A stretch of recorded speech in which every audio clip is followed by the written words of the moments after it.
우리 서로 고백하며 인사를 나눕니다. 주님 때문에 행복합니다. 당신 때문에도 행복합니다.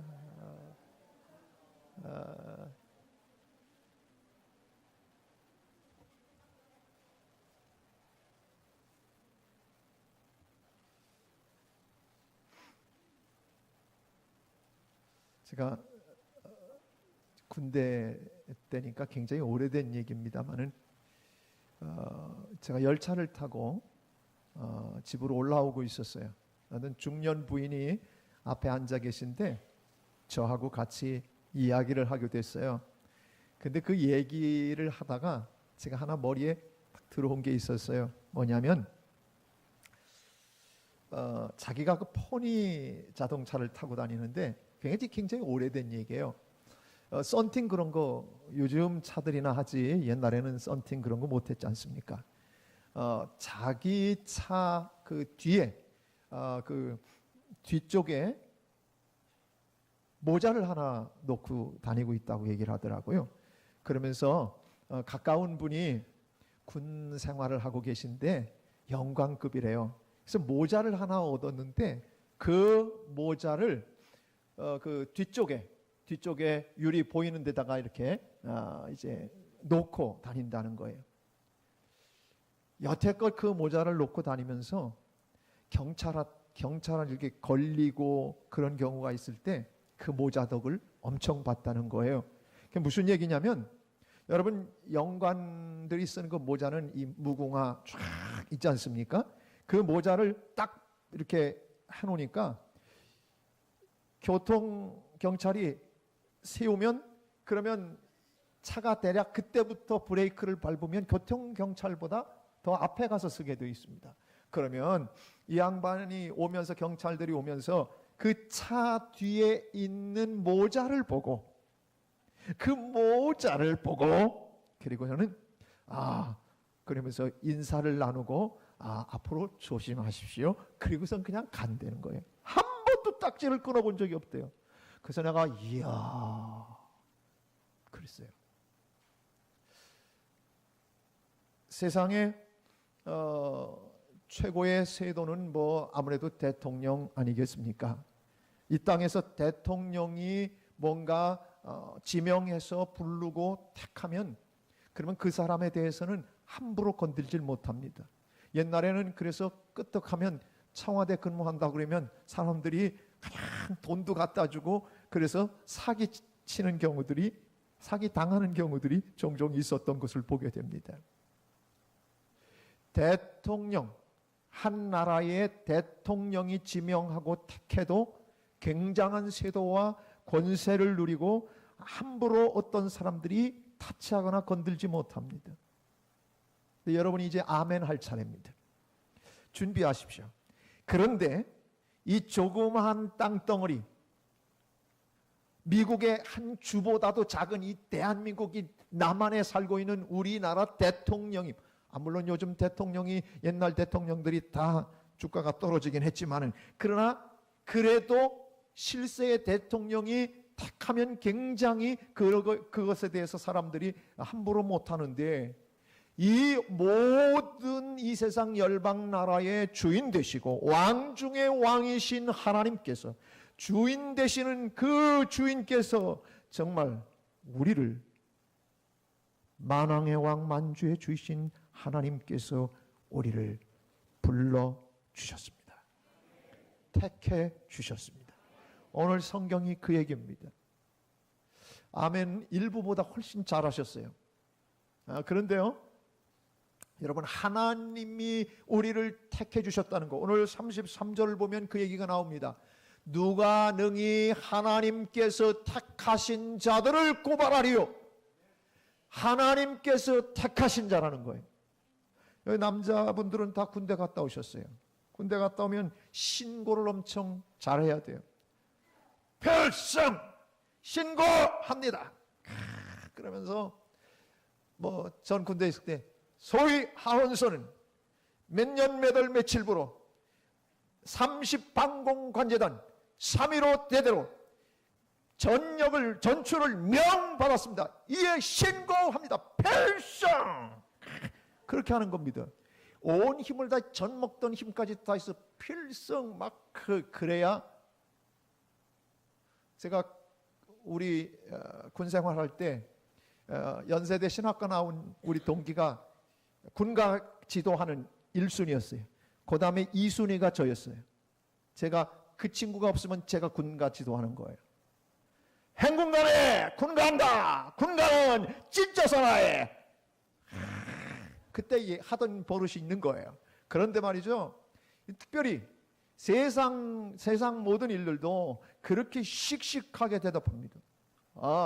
그리고 여러분, 우리가 우리 상관한테도 그렇게 큰 소리를 다해서 신고하고 우리가 받은 이 명령에 대해서 이렇게 기뻐하고 그렇게 고백해야 이게 맞는 겁니다. 여러분, 하나님이 택하셨습니다. 아멘. 이래 갖고 되겠냐 그 말이에요. 하나님이 여러분을 많은 사람들 가운데 택하셨습니다. 이것도 안 돼요. 더 크게 하나님이 많은 사람들 가운데 여러분을 택하셨습니다. 아멘. 이 정도 돼야지요. 이 세상 사람이 대통령이 지명해도 그렇게 대단한 건데, 하나님이 나를 지명하여 나를 택해 주셨는데 우리가 얼마나 대단한 존재냐 그 말이에요. 옆 사람한테 얘기하는데 나 건들지 마라. 내가 누군데, 우리가 가끔 그래. 건들지 마, 건들지 마, 건들지 마. 여러분, 우린 진짜 하나님이 택해 주셨으니까 이런 하나님의 택함을 받은, 하나님의 부름을 받은 자로서 자신만만하게, 다시 말해서 하나님을 믿기 때문에 주신만만하게, 그게 주신만만이에요. 그 담대함으로 이 땅을 살아야 되고, 언제나 하나님이 나를 택하셨다는 이 자부심과 긍지 가운데 살아가야 될 줄로 믿습니다. 그런데 고발 못한다는 거예요. 하나님이 택한 자들은 어떤 사람도 고발 못한다는 거예요. 여러분, 혹시 살아가다가 고발당해 보셨습니까? 여기 아멘 나온 사람이 한 분이 있습니다. 고소당하고 고발당해. 고발과 고소를 당하면요, 참 인생이 참 힘들어집니다. 뭐 별걸 다 가지고 고발을 하는 거예요. 다 흉어물을 들춰내고, 요즘 사회가 그 미투 운동인가 뭐 이런 거 해가지고 아주 과거의 모든 것들이 다 드러나고 있는 이 시대에, 그것도 너무 지나쳐. 그렇긴 한데, 그러나 아무튼 여러분, 세상은 고발하는 거, 고소하는 거에 익숙해 있어요. 오늘 본문에서는 이렇게 얘기하는 거예요. 하나님 택한 사람들은 절대 누가 고소 못한다, 고발 못한다는 거예요. 이 옛날 성경은요, 누가 송사하리요? 법정으로 못 끌고 간다는 거예요. 법정 가고 싶으세요? 법정으로 못 끌고 간다는 거예요. 하나님이 택한 사람은 법정으로 못 끌고 간다는 거예요. 고소 못한다는 거예요. 고발 못한다는 거예요.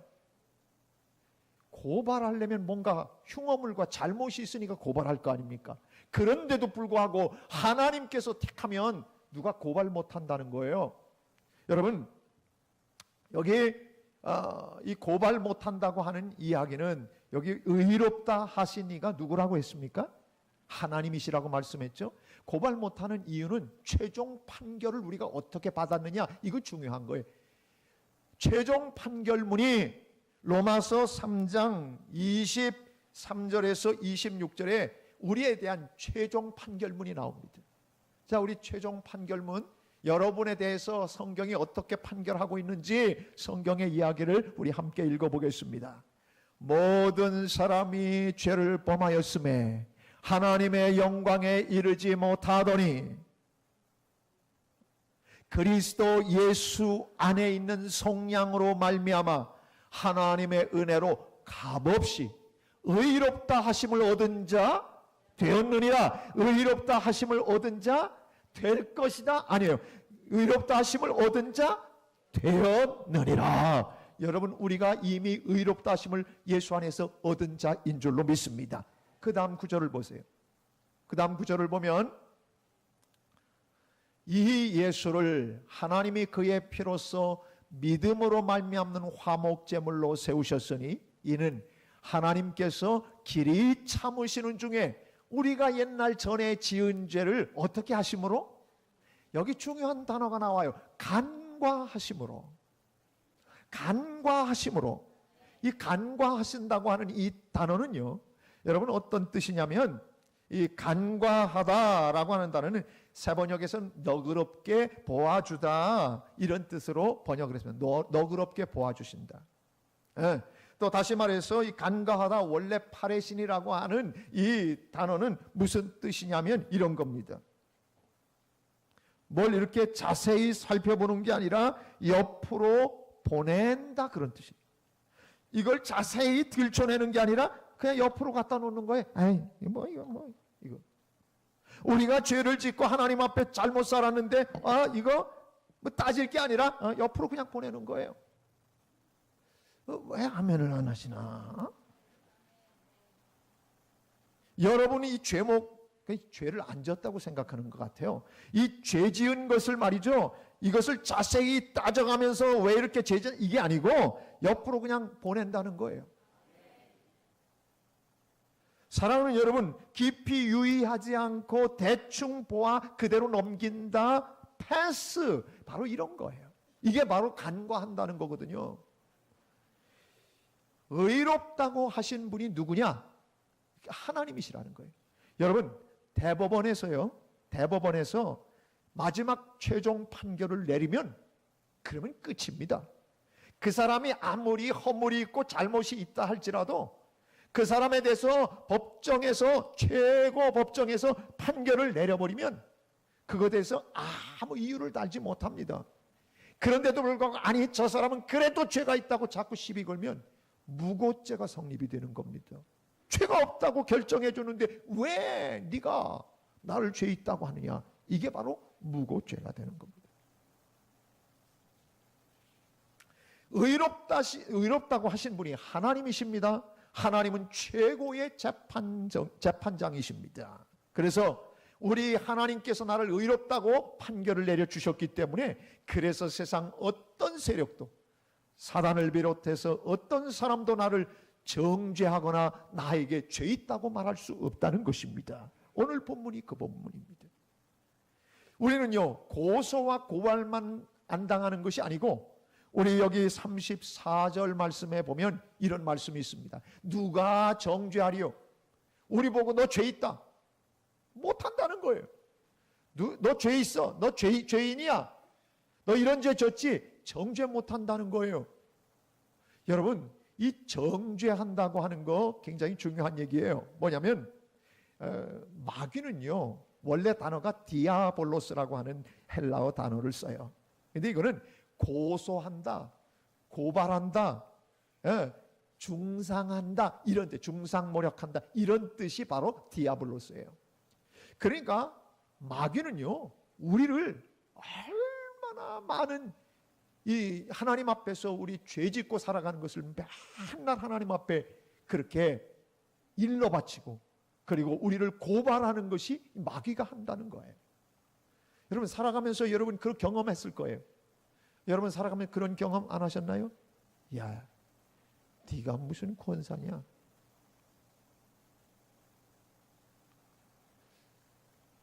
어떤 때 막, 야, 네가 장로냐? 이제 여러분 목사도 들어갑니다. 야, 너 같은 게 목사냐? 마귀는 우리 자신들의 죄를 들춰내면서, 야, 너 이렇게 사는 네가 목사라고 할 수 있어? 너 이렇게 사는 네가 뭐 성도라고 해? 야, 웃긴다, 웃겨. 그래서 우리 속에 이 죄책감을, 그리고 정죄를 계속해서 불러는, 그러면 정죄감이 들면요, 마귀가 공격해 오면 막 우울해져요. 야, 정말 난 구제불능인가 보다. 나 같은 건 정말 안 되나 보다. 우울하고 좌절감을 들게 만드는 게 바로 마귀가 하는 일이에요. 재판장에서 이미 재판정에서, 최고의 법정에서 우리 의롭다고 결정해 놨어요. 이미 최종 판결문이 나왔어요. 이 대법원 판례 굉장히 중요한 거예요. 이 판결문 아주 중요한 거예요. 그런데 계속해서 우리 보고 마귀는 우리의 죄를 들춰내고 우리의 허물들을 들춰내면서 니까짓 게, 너 같은 게 이렇게 우리 가운데 약호 죽이는 일들을 하는 거예요. 우리 교회가 마침 검사는 안 계셔요. 변호사는 계신데 검사는 안 계셔요. 저는 딸 있으면 절대 검사한테는 시집 안 보낼 겁니다. 다행히 없습니다.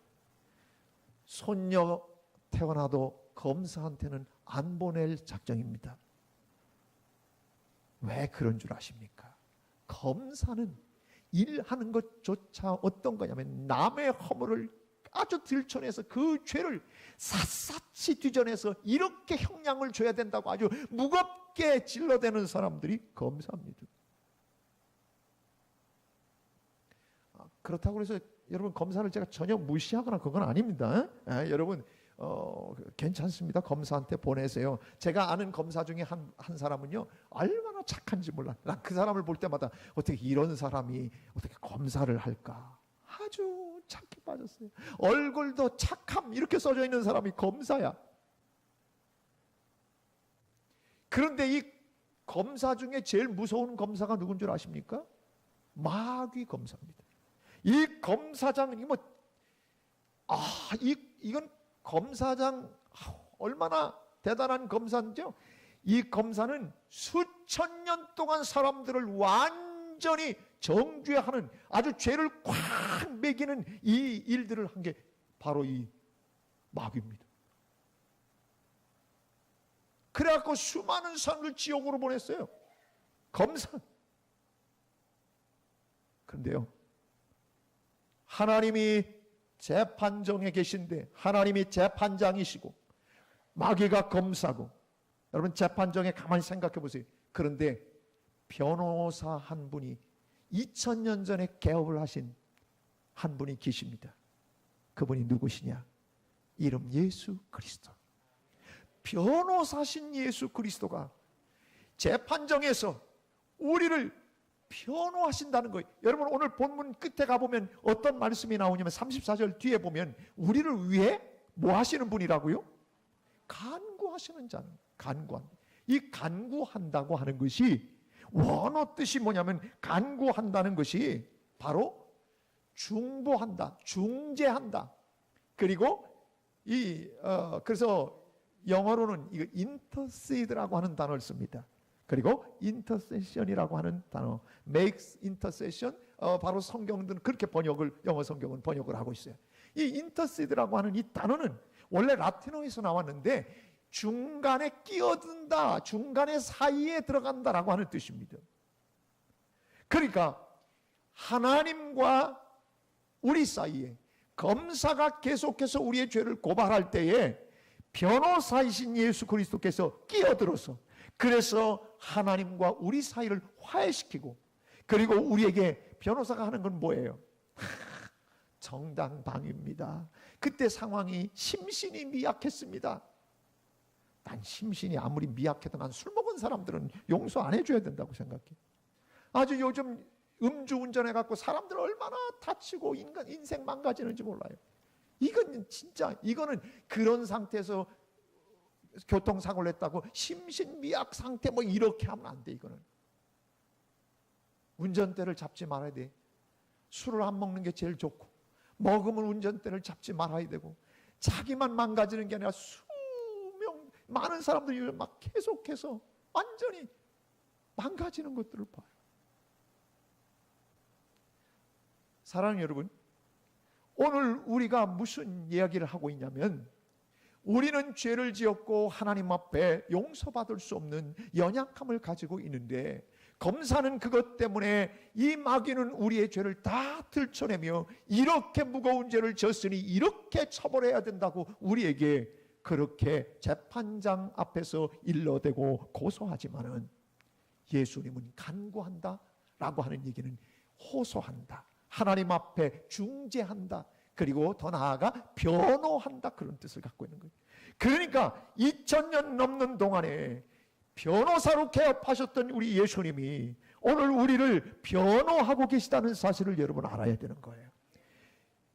그때 옛날 우리 죄 졌을 때만 변호하고 계시는 것이 아니라 지금도 항상 살아계셔서 우리를 변호하시는 분이라고 성경은 말해줍니다. 여러분이 히브리서 7장 25절을 볼까요? 히브리서 7장 25절을 한번 봅니다.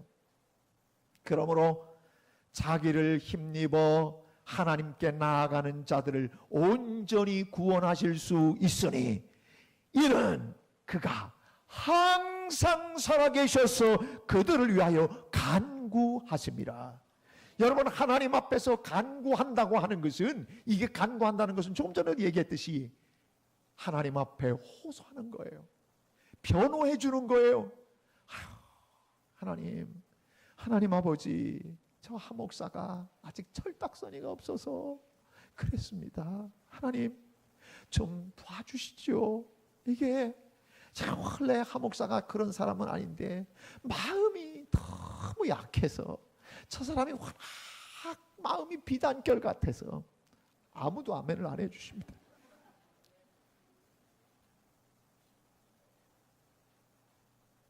검사는 이렇게 얘기할 거예요. 마귀는 하나님 보십시오. 저런 걸 목사시키셨습니까? 저거 보십시오, 저거. 이렇게 마귀는 옆에서 얘기하면, 우리 예수님은 옆에서 변호하시면서, 하나님, 쟤는 아버지도 목사고 쟤도 목사입니다. 아버지가 기도로 키워 그래도 착하게 살려고 저렇게 하는 애인데 좀 봐주시는 것이 합당한 줄로 아옵니다. 그러면서 변호해 주신다는 거예요. 내 이름 되니까 다 아멘 안 하시. 여러분이 똑같다는 거예요. 여러분 뭐 허물과 죄가 없는 것 같아요? 의인은 없나니 하나도 없다고 로마서에서 분명히 말씀해서 3장 10절. 의인은 없나니 하나도 없어요. 하나? 여러분도 다 안 들어간다는 거예요. 나도 안 들어가고 여기 있는 사람 아무도 못 들어가요. 세상에 아무리 깨끗하게 사는 사람도 거기 못 들어가요. 제가 한번 여러분이 죄인인지 아닌지 한번 내가 확실하게 집어드릴게요. 질문합니다. 여러분 살아가면서 어느 누구를 한 번도 미워해 본 적이 없는 사람 손 드십시오. 크크, 다 걸렸어요. 형제를 미워하는 자마다 뭐 하는 자니? 살인하는 자니. 정확하게 얘기합니다. 그럼 제가 한번 물어볼게요. 여러분 세상에 태어나서 한 번도 누굴 미워해 본 적이 없다. 다시 한번 기회를 드릴게요. 손 들어보세요. 사랑하는 여러분, 죄 안 짓고 산다고요? 형제를 미워하는 게 살인죄예요. 그런데 미워 안 하고 사셨어요? 적어도 여러분 시댁 식구들을 누구 미워해 보셨을 거예요. 시금치도 잘 안 먹는다면서요. 그래서 미국에서는 시편도 안 읽는데 잘 시자가 들어간다고. 여러분, 우리가 살아가면서 미워하면 이게 살인이라는 걸 생각하고 우리는 칼로 찌르는 게 살인이라고 생각해요. 누굴 미워한다? 분명하게 성경에는 살인죄.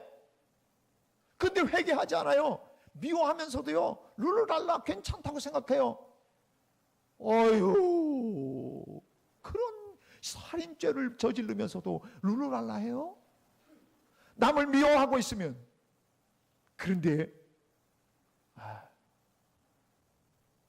제가 그 전에 얘기했죠. 저 굉장히 괜찮았던 사람이라고요. 저 만락교회 있을 때 제가 수석부 목사였잖아요. 그래서 저희 교회에서는 500명, 그때 막 관광버스 빌려서 그래서 초하루 기도회 때는 광주 기도원에 가서 기도해요. 그런데 담임 목사님이 그 집회를 많이 나가시기 때문에 사정이 안 될 때가 있어요. 제가 부목사로서 제가 대신해서 말씀을 전해야 되는 일이 생겨요. 그럼 목사님이 좀 일찍 알려주시면 좋은데, 근데 그래서 항상 감리교 목사들은요, 항상 설교 준비, 항상 이사할 준비, 요즘 그게 잘 통하지 않지만은 항상 죽을 준비, 뭐 이렇게 세 가지 준비를 해야 된다고 그랬어요. 근데요, 설교 준비를 좀 불안할 것 같다 하면 미리 좀 이렇게 생각해 놓고 있는 거예요. 목사님이 연락 왔어요. 목사 내가 못 간다 지금. 그러면 그날 제가 설교를 해야 돼요. 그런데요, 가서 제가 설교를 잘했을 것 같습니까? 잘했을 것 같습니까? 또 내가 설교를 잘하지 않았으면 이거예요. 거기 기도원에 간 사람들 다 은혜 받으러 갔어. 그러니까 은혜 받은, 여러분 제일 아멘을 크게 하는 데가 기도원이야. 왜? 거긴 다 은혜 받으러 간 사람들만 모였거든. 그러니까 말씀 하나 떨어지면 아멘 하면 그날요 엄청 전하는 자나 듣는 자가 함께 은혜를 받았어. 그런데 제가 교회 일 때문에 빨리 내려와야 될 일이 있었는데, 이게 관광버스, 교구별로 관광버스 한 대씩 대절하고 그렇게 가거든요. 그런데 광주니까 가까우니까 여러분 승용차로 간 사람이 있었어요. 교회를 내려가야 되는데 다른 차가 준비 안 되는데 좀 알아보니까 누가 일찍 내려간대. 그 집사님 차를 탔어. 집사님 차를 딱 타고서는 그리고 내려오는데, 그런데 그 집사님이 다른 분도 탔어요, 여러분. 그 다른 분이 탔는데 옆에서 그 집사가 그러는 거예요. 운전하는 집사가, 난 목사님하고 한번 살아봤으면 좋겠다는 거예요. 내가 그래도 이런 사람입니다, 여러분. 한번 살아봤으면 좋겠다는 거예요. 그리고 살아봤으면 좋겠다고 하는 그 이야기를 듣고 제가 기분이 좋았을 것 같습니까? 어떻든 간에 통과. 그런데 그 순간 이 말을 덧붙이는 거예요. 뭐라고 하냐면 목사님 집에 몰래 카메라를 달았으면 좋겠다는 거예요. 몰래 카메라. 여러분 제가 지금은 경처가 같은 얼굴이지만 옛날에는 공처가 같은 얼굴이었어요. 그러니까 남들이 볼 때에 아주 잘해줄 거라고 생각하는 거예요. 근데 한마디 덧붙이는데 우리 집에 몰래 카메라를 달아봤습니다. 그 당시에 이런 몰래 카메라가 유행이던 때, 막 시작하던 때, 방송에서 몰래 카메라 막 나왔을 때, 그 순간 제가 기분이 좋을까 말까 하다가 갑자기 카메라를 우리 집에 설치했으면 좋겠다고 하는 이야기를 듣는 순간에 제 가슴이 철렁하고 내려앉았습니다. 성령이 제 가슴을 한 방 먹이시는 거예요. 왜 그랬냐면요, 그 당시 저희 집은 남북 전쟁 중이었습니다. 그리고 DMZ에서 수시로 폭발 사고가 일어나고 있었습니다.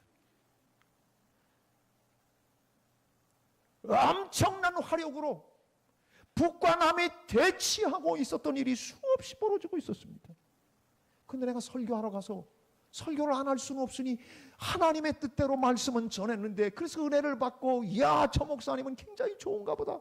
그런데 몰래 카메라를 달아야 된다니까 성령께서 제 마음을 두드리면서 그날 제게 주신 은혜가 있어요. 이야. 그래서 내가 그 집사님한테 한마디만 했습니다. 전 분이만 그렇습니다. 그리고 한마디 더 붙여요. 살아봐.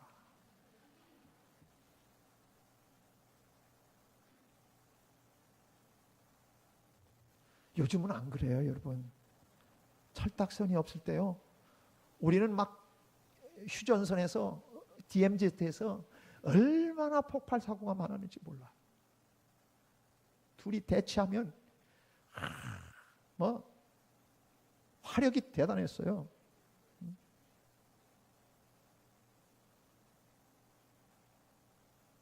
제 아내가 중간에 성경 공부를 하면서 어느 날 출근하는 저를 붙들고 울었어요. 그때까지 제 아내는 한 번도 부부싸움을 하고 먼저 손 내밀고 잘못했다고 말해본 역사가 없어요. 자존심이냐고, 얼마나 센 자존심인지. 아휴, 촌에서 부잣집 막내딸로, 이야, 도시도 아니고 촌인데 돈 많이 갖고 뭐 과수원 갖고 있으면 그 동네에서는 뭐 최고 부자라고 학교에서 그랬다는데, 아무리 그래도 그렇지. 대단했어요. 나도 대단했어요. 그녀만 대단한 것이 아니고. 그래서 우리는 늘 그런데 어느 날 출근하려고 하는데 제 아내가 저한테 이런 얘기를 하는 거예요. 여보, 내가 잘못했어. 내가 당신 힘들게 한 거 잘못했어. 우는 거예요. 부부싸움 하고 나면 비는 건 내가 빌었어. 살아달라고. 그런데 그날은 나한테 잘못했다고 우는데 그녀를 붙들고 나도 울고 우리는 그때부터 종전선언이 된 거예요.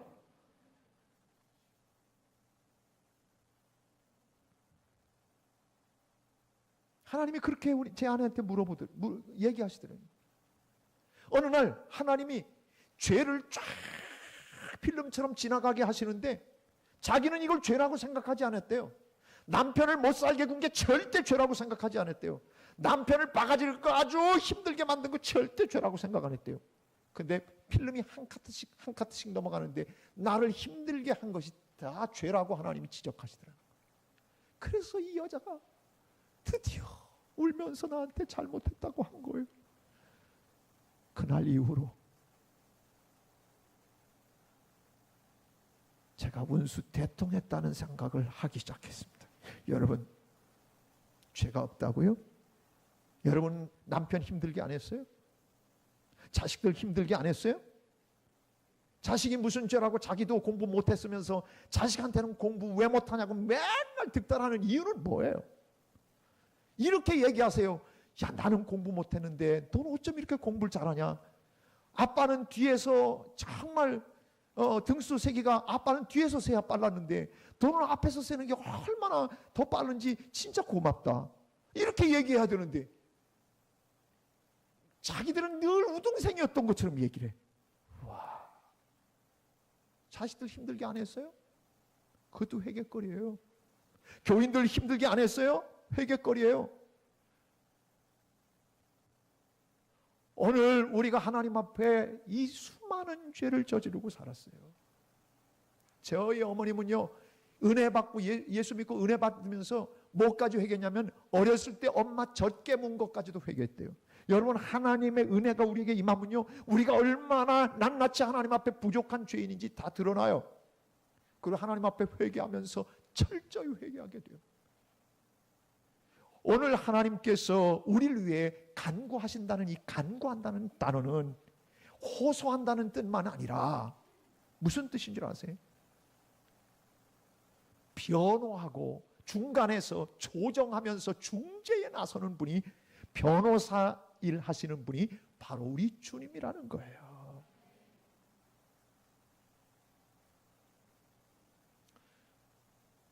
우리는 얼마나 세상 살면서 돈 하고 삽니까? 얼마나 아까워하고 그런 줄. 그런데 하나님 앞에서도 아주 인색하기 짝이 없게 살 때가 많아요. 그건 죄가 아닌가요? 탐심은 우상숭배라고 했어요. 우상숭배가 어디 가서 막 이것만 우상숭배가 아니라 지나친 욕심 때문에 하나님이 제껴지는 건 다 우상숭배예요, 여러분. 그런데 우리가 하나님 앞에 걸려들지 않을 죄목, 누가 나는 깨끗하다고 할 사람이 누가 있냐 그 말이에요. 그거를 우리 고발자, 주 전공이 고발인 검사, 수천 년 동안 검사 개업을 했던 마귀 디아블로스가 들이대고 우리의 모든 것을 샅샅이 훑어내고, 그리고 우리에게 그 모든 것들을 다 훑어 재판정에 내놓는다면 우리는, 여러분, 얼마나 심각한 벌을 받아야 되겠냐 그 말이에요.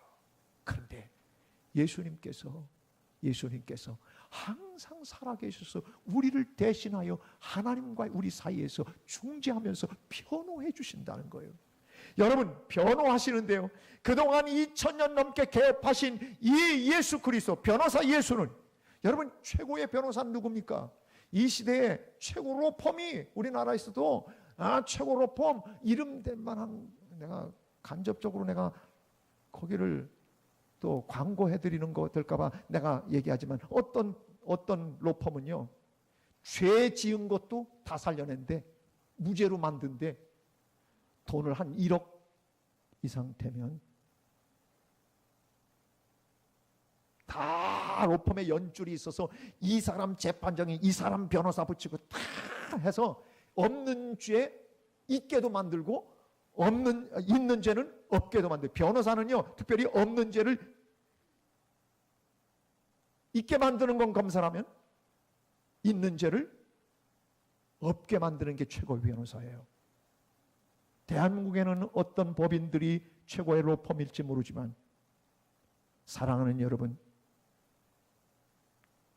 우리의 최고의 변호사는 2000년이 넘게 한 사람도 그에게 변호사로 의뢰하고 그분에게 내 변호를 맡긴 사람은 한 사람도 빠짐없이 사망에서, 죽음에서, 감옥에 가야 할 모든 죄인들을 다 살려내서 한 사람도 그의 이름을 의지하고 그 변호사에게 맡겼던,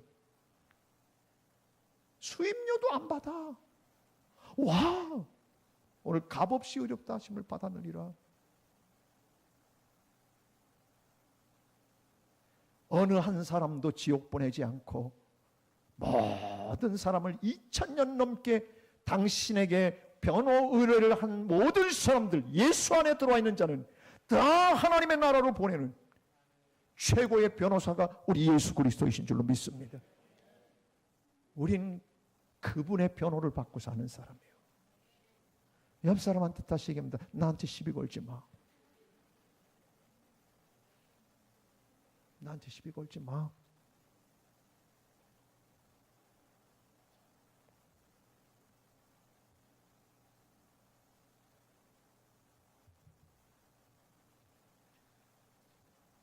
그런데요, 오늘 우리 주님 생각해 보세요.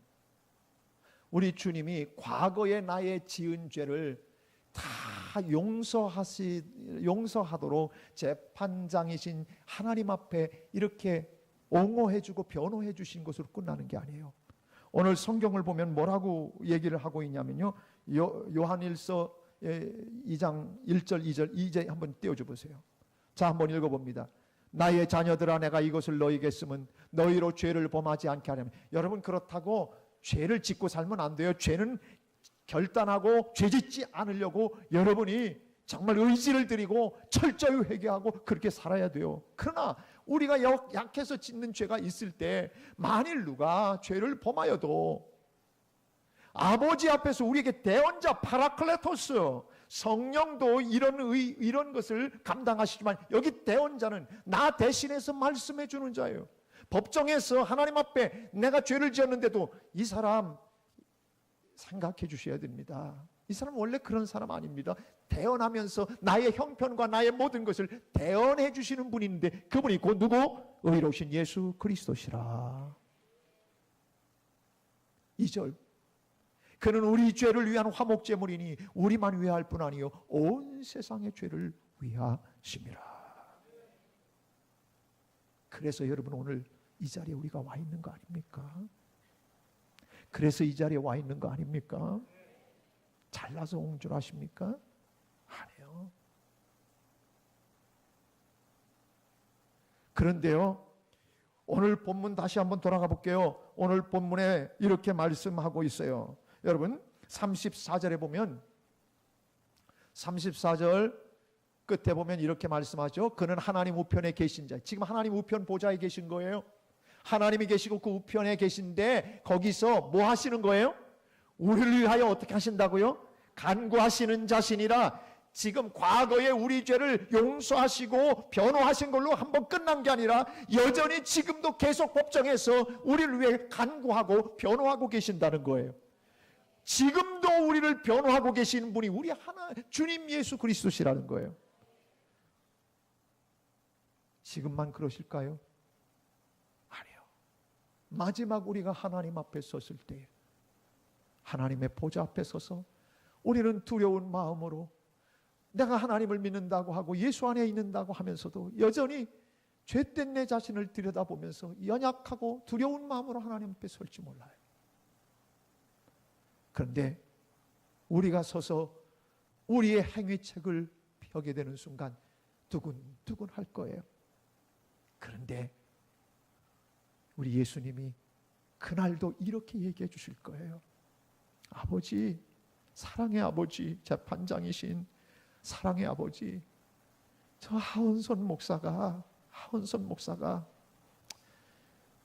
그렇게 잘한 거는 아니지만 그래도 내가 흘린 피를 내가 흘린 피를 믿는다고 저렇게 여태껏 저렇게 목회하며 살았습니다. 그 허물, 그 잘못, 아버지 내 흘린 피를 보시고 용서해 주시기를 바랍니다.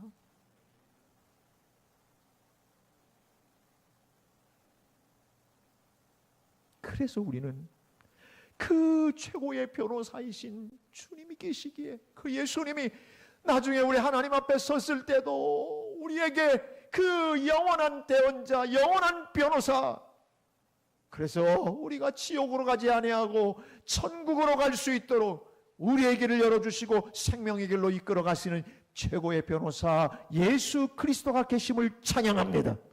오늘 이 예수 그리스도를 믿고 오늘 우리가 살기 때문에 오늘 내게 주시는 행복이 너무나 큰 거라 그 말입니다. 세상 사람들은 죄책감 때문에, 해결받지 못하는 죄책감 때문에 그렇게 사는 사람들이 얼마나 많을까요?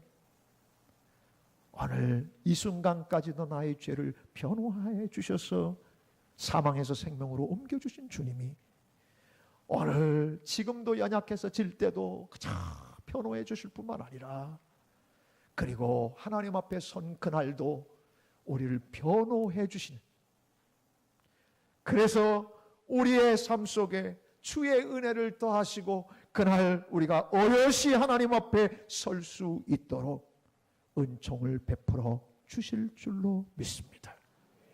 이 은혜를 붙들고 믿음의 길, 그러나 죄악에 빠지지 않도록 우리의 모든 것을 최선을 다하고, 그러면서도 조그마한 흠들 우리 스스로 발견할 때마다 나의 변호사 되신 주님, 하나님 아버지 앞에 대신해서 변호해 주시는 주님 고맙습니다.